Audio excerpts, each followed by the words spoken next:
Ahem, ahem. Good afternoon, Duffers, Duffingtons. We've got Charlie Knuth. We've got Tim Murray. Charles and Tim are here. Yay! Okay, we got other people in the background. All right, so let's get started here. It's time for Guitar Backup for Duffers. We're in session 3. Wow. If you're a patron at patreon.com/Charlie Walden, be sure to go check out the other 16 lessons available on my Patreon site. Walk your way through those. We're getting more into some advanced stuff here. So Kim Harris, hey, all right. So today is Note Speller Day. What does that mean? Well, we're going to talk about how you figure out what all the notes are on the low strings. Mostly the D, A, and E. This one here. Hang on, that's...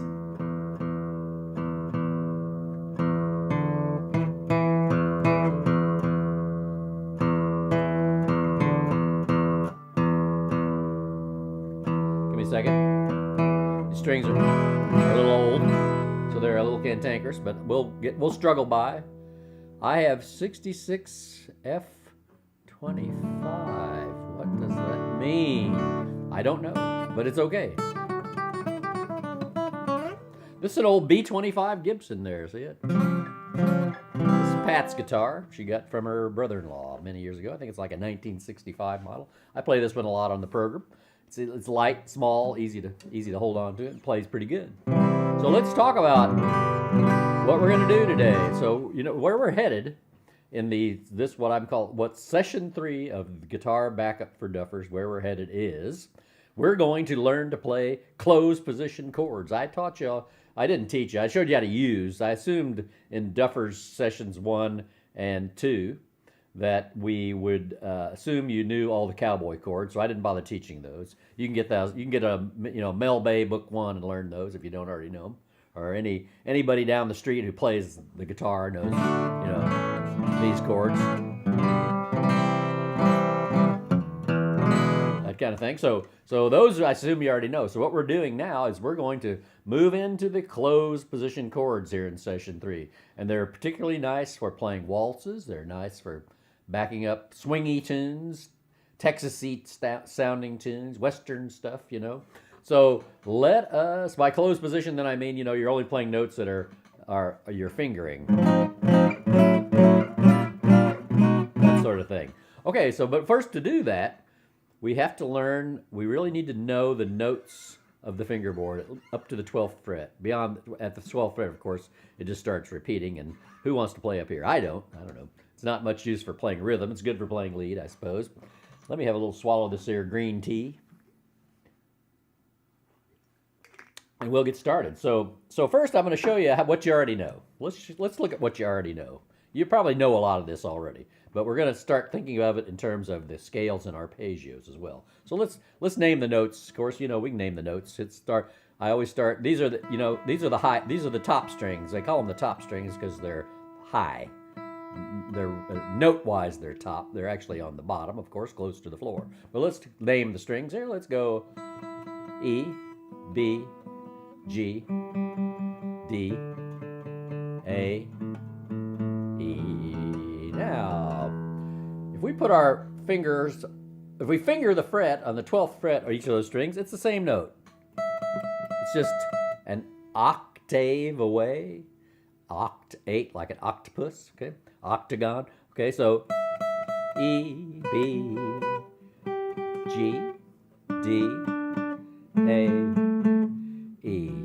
See, you already know those notes. You already know all the notes at the 12th fret. You didn't even realize it, okay? So now let's talk a little bit about chords, all right, and scales, okay? First scale I want to talk to you about is what's called the chromatic scale. That's where you play. If I started this note open here, I went up to the 12th fret, there's 13 notes. If I play every note,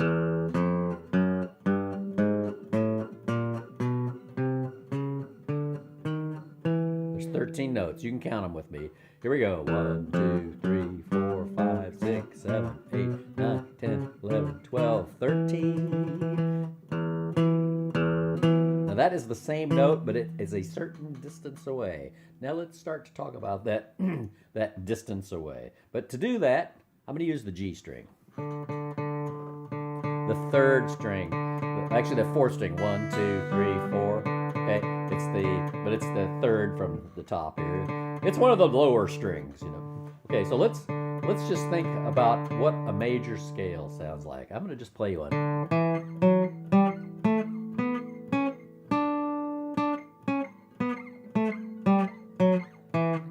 Now, how did I know where to put my fingers on here? Well, because all major scales are composed of a certain pattern of notes.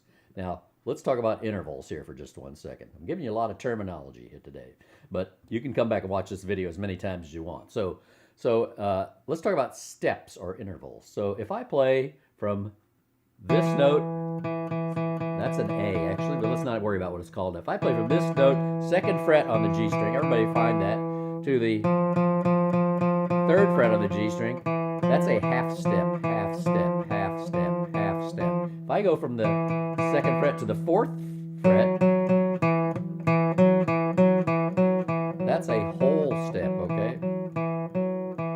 Now, if I want to make a major scale starting on any note on the fretboard, absolutely any note, I can start anywhere I want and follow a particular pattern, I will create a major scale. So let's think about that for a second. Here, that pattern is whole, whole, half, whole, whole, whole, half. So 2 whole steps and a half step, then 3 whole steps and a half step will give you a major scale. Let's prove that to ourselves. So I'm going to start right here. Again, I don't have to know the names of these notes to do this. I just start anywhere and use that pattern. Whole, whole, half, whole, whole, whole, half. We did the same thing the other day on Mando for Duffers, didn't we? There are people who were there for that. So let's play. So from the open string to the 1st fret is a half step because it's 1 fret away. Okay, so let's go whole, whole, whole, another whole step, and then I said whole, whole, half. Now 3 more whole steps. I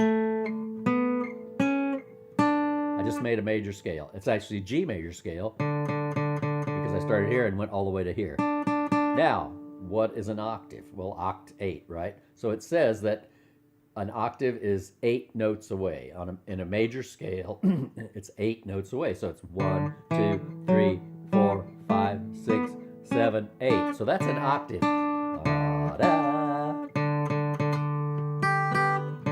I'm sorry, I'm playing the D string. I'm playing the D string.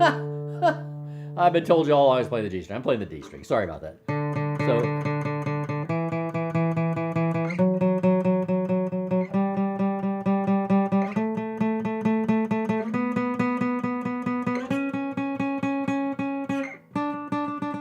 it's this powerful green tea I'm drinking that's clouding my thinking. No, I was playing on the D string. Sorry about that. Because we're mainly concentrating today on the D, A, and E strings, learning the notes on them. Okay, so now I'm gonna give you one more new term here. So I gave you the term of chromatic scale. That's where I play all the notes one fret at a time. That's a chromatic scale, okay? And there's 13 notes in a chromatic scale. If I start here and go all the way up to the D on the 12th fret, that's a chromatic scale. So there's 13 notes.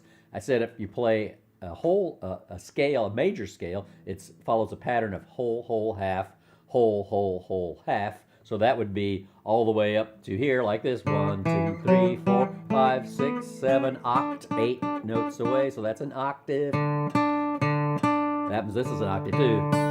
But you can hear octaves, everybody can pretty much hear that interval pretty good, you know.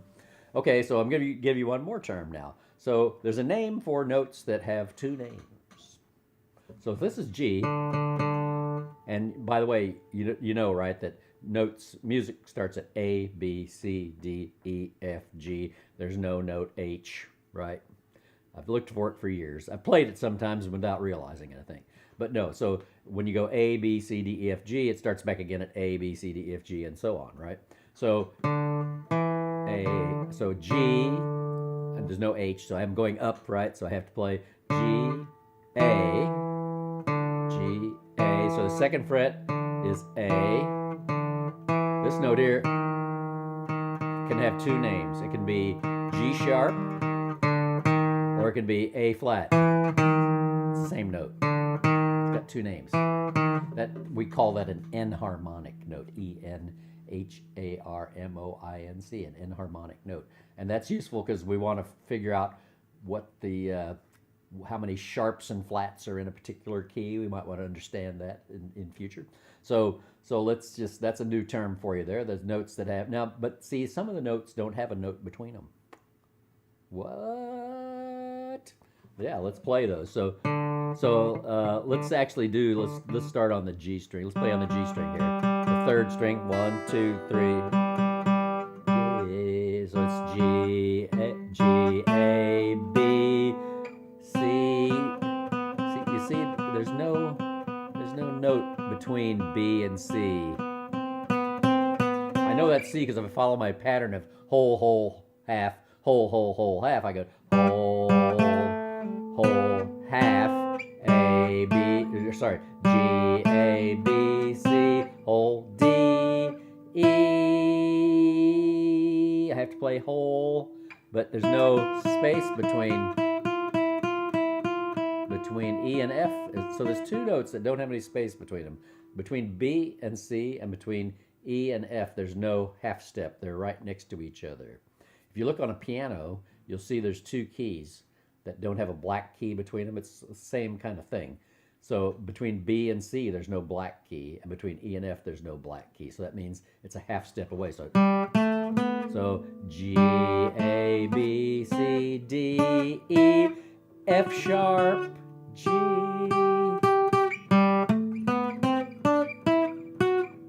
Okay. So if I count that up, I go, I'm counting the sharps here. Let's go. G, A, B, C, D, E. That's not it. That's it. F sharp, G. So G, there's one note that's sharped in order to make G, and that's F sharp. So G has one sharp. Okay, we can think of it that way, right? So I can do the same thing with D. But again, I have to follow my pattern. Whole, whole, half, whole, whole, whole, half. Okay, so let's try that. D, E. The next note's F, but that doesn't sound right, doesn't it? Because I have to have two whole steps. So that's F sharp, G, A, B, C. No, gotta have a whole step. C sharp, D. So let's count the sharps. D, let's see, D, E, F sharp, G, A, B, C sharp, D. There were two sharps this time, F sharp and C sharp. So D has two sharps. And we can do the same thing with A. We can do the same thing with E, but we're going to go on to something else right now before we belabor that. I'm going to post on my Patreon site, I'm going to post a chart showing you the major scales and the number of sharps and flats and which notes constitute that. And that'd be a good thing to practice from. And you can practice that by just playing, starting anywhere, and using that pattern of whole, whole, half, whole, whole, whole, half. In fact, let's just do that right now. What's this note here?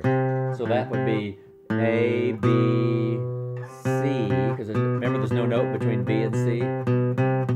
So if we're playing A scale, we'd go, right? But so that's C, natural. We call the note without any sharps or flats natural, right? So let's do our whole, whole, whole, half, whole, whole, whole. Let's do a whole, whole, half, whole, whole, whole, half. Okay, so it's C, one whole step, half step, whole step, whole step, whole step, half step. I'm up at like the 15th fret now. Okay, so let's start right here and count and tell me what the notes are. Let's go C, D. Now remember I said there's no sharps and flats. Here, I'll prove it to you right now. C, D, E. So that's two whole steps. Now I need a half step. That's F, because there's no step between E and F. So that works in C, because there's no sharps and flats in C. So F, G, A, B, C, B, C, B, C. There's no sharp, there's no space between those two, right? So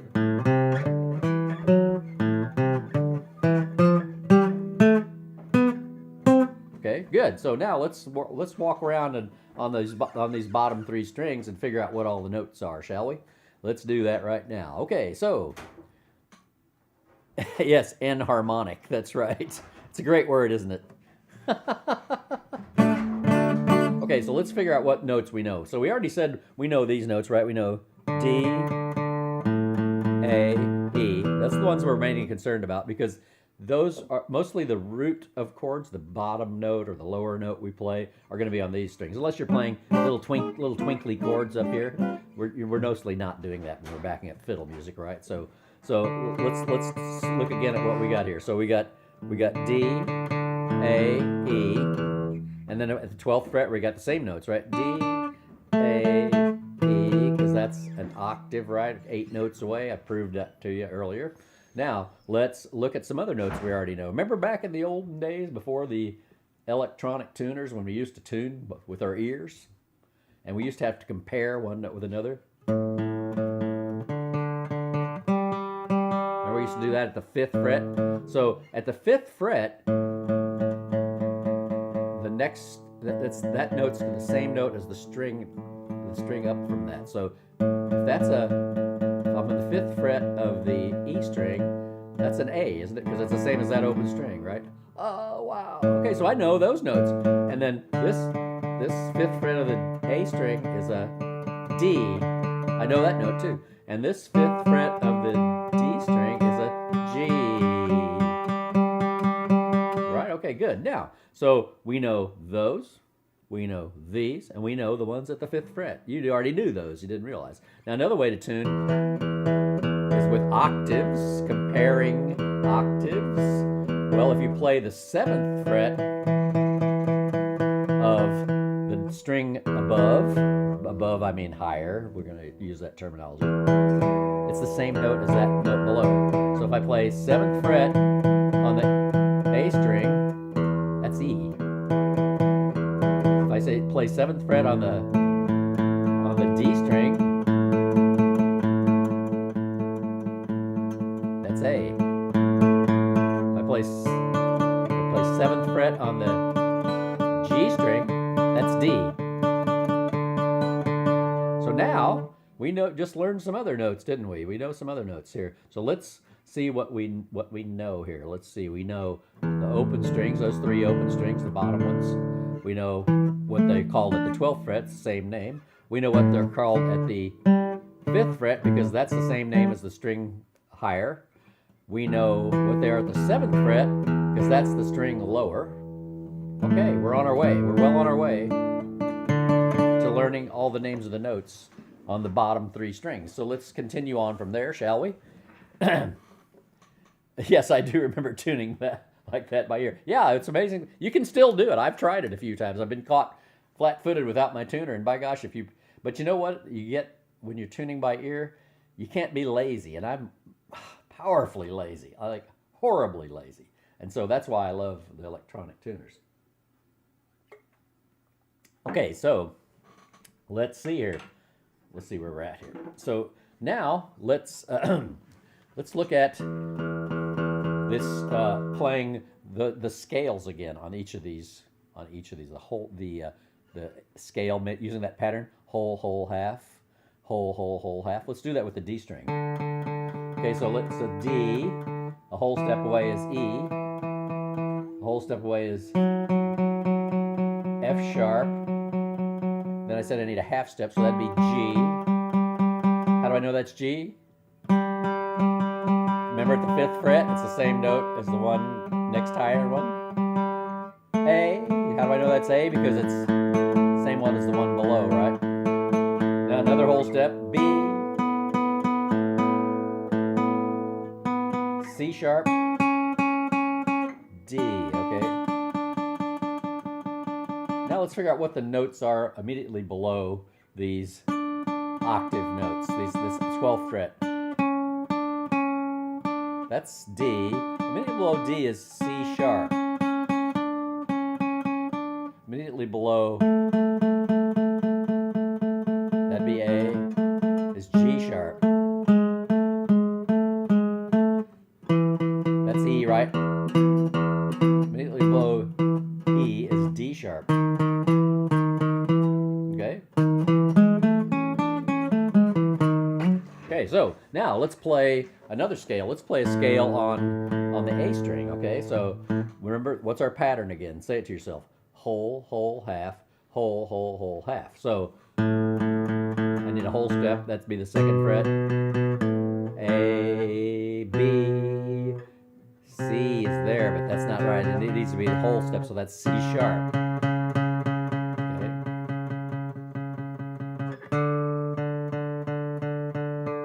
That's D, right? Because it's the same as the one note below. And then 3 whole steps: E, F sharp, G sharp, A. Good. Now let's think about some other notes I know you already know. Can everybody play me a C chord?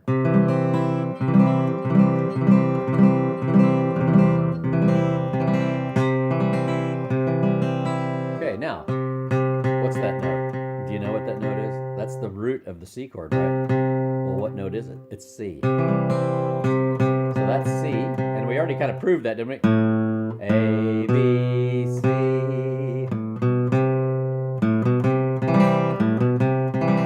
What's this note? I bet you know what that note is. Play your old G chord. 3rd fret of the E string, what's that? Fluorescent bulb has a B hum. Not in here, does it? I don't have any fluorescent bulbs, I don't think. My humidifiers got some note going on, I think. But yeah. Okay, so this is a G, right?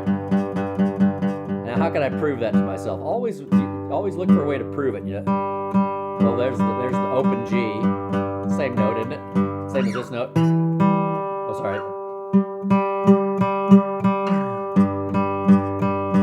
Okay, so now we know those notes. Now on the D string, that 3rd fret, what's that? That's F. Remember, you make F chord.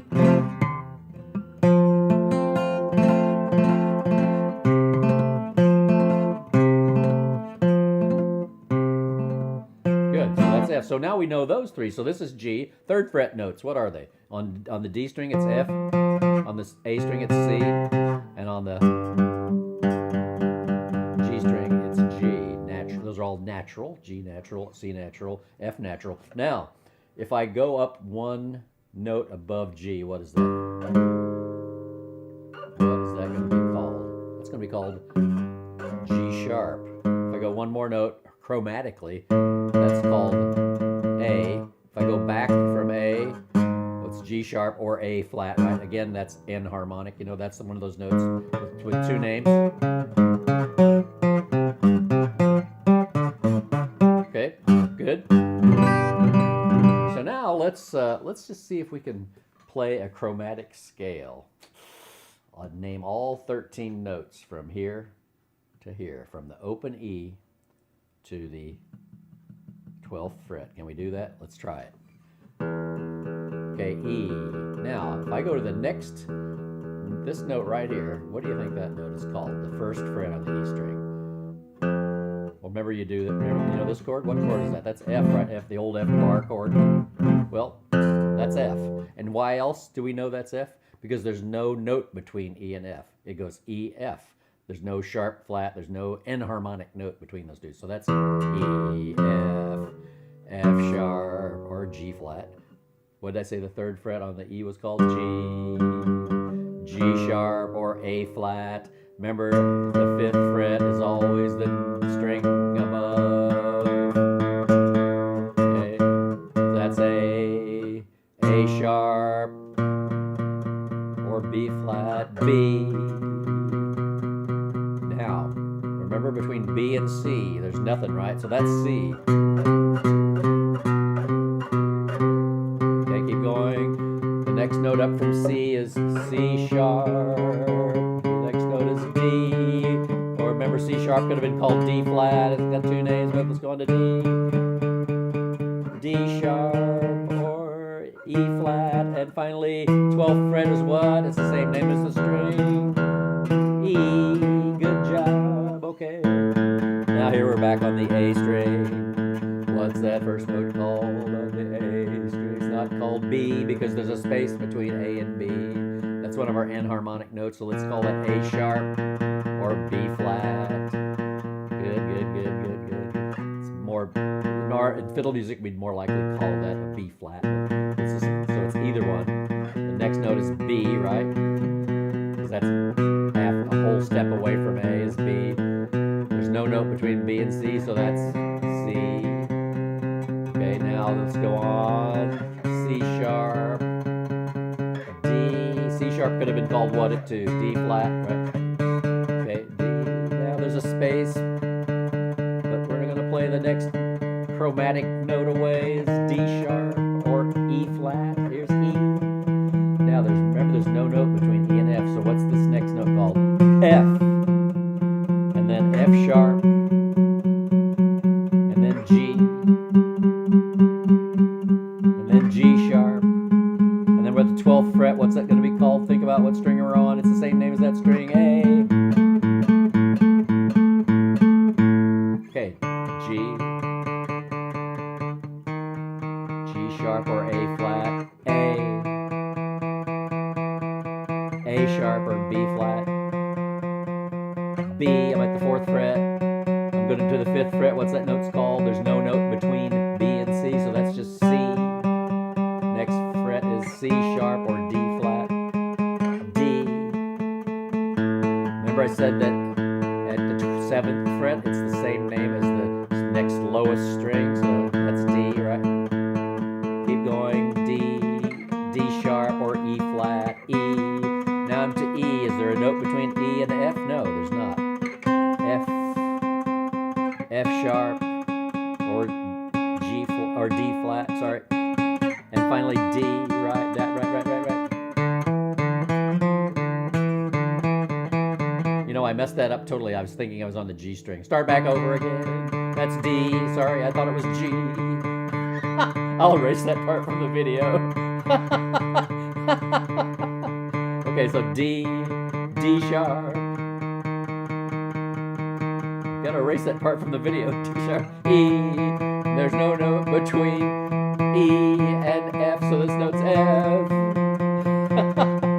The next note's F sharp. This is G, right? Because I said at the 5th fret, it's the next highest string is the same. Keep going. G sharp. A, or that other one could have been called A flat too. A. Remember at the 7th fret, I said it's the same note as the one below, so that's an A. A sharp or B flat, B. There's no note between B and C, so it's C. Finally, C sharp or D flat and D, because it's the same note at the 12th fret as the name of the string. Oh my God, that was horrible. I'm sorry I walked you through all of the G string, but oh well. You know what I meant. Don't do what I said. Do what I meant. I will actually go in and clip that out. Ridiculous. A ridiculous man.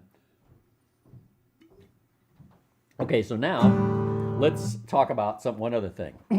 Let's talk about the major or the triad that makes the chords, because that's another important thing we're going to have to do when we're making these closed position chords, is know those triad notes. Triad meaning 3. That's the notes that make up the major chord. It wouldn't be Duffers if we don't forget the open string we started on sometimes. Yes. Okay, so let's talk about the arpeggio. So what's an arpeggio? It's the 1st, 3rd, and 5th scale note played. You know, it's like a chord played one note at a time. Okay, so if I start right here with, let's start with D, because that's easier to do than the other ones with lots of sharps. So let's play a D scale, shall we? And name the notes. So we got D. I'm about out of time. I have to pick up from here. You know what? I think I'm going to stop and pick up right here next week, because I think we've done a half hour of this. I want you to just go back through and watch what we did before next Thursday, and I'll be back next Thursday at 2 o'clock, and we'll just continue this insanity. I know it sounds crazy, but there's a massive payoff to knowing the names of the notes easily on these bottom 3 strings as we go into these closed position chords. So that's all I'm going to give you right now. I think if this was a lesson, if you were taking a lesson here at my house, I'd say stop, brain overload. So let's quit right there, folks. I hope you've had a nice time. And let's see, where's my outro? It's coming up. So thanks everybody for coming, and share this with your friends, whatever. And I'll see you next time, next Thursday at 2 o'clock for Guitar Backup for Duffers. Thanks a lot, everybody. Bye, bye, bye.